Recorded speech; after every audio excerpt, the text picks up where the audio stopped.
ശ്രീഗണേശാ ശാരദാ ഗുരുഭ്യോ നമഃ.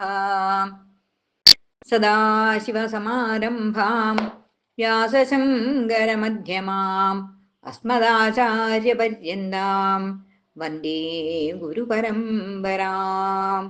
ശ്രീ ഗുരുവായൂരപ്പാ ശരണം, ശ്രീ ഗുരുവായൂരപ്പാ ശരണം, ശ്രീ ഗുരുവായൂരപ്പാ ശരണം.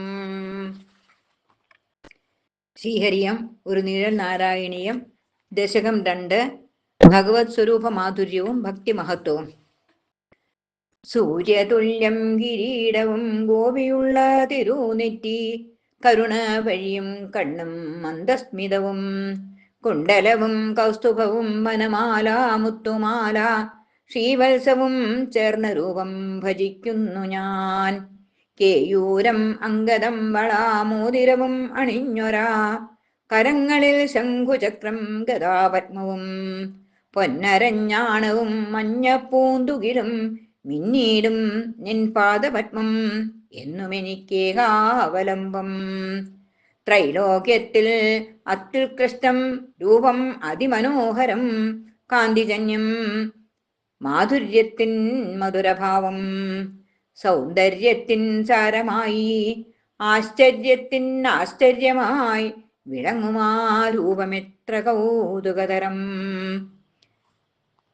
അത്രമാത്രം മധുരമാം ദേവാ നിന്റെ ശരീരത്തിൽ തൽപരയാം ലക്ഷ്മീ ദേവി ചപലയല്ലേ. ഭക്തന്മാരിൽ പോലും സ്ഥിരം വസിക്കാത്ത ഭഗവതി പ്രേമാർദ്രയായി നിന്നരികിൽ ഓടിയെത്തുന്നു. ലക്ഷ്മീപതിയായ ദേവാ ഒന്നുകൂടി ചൊല്ലിയിടാം ഞാൻ, ദേവിയെന്നും ജനങ്ങളിൽ ചപല തന്നെ.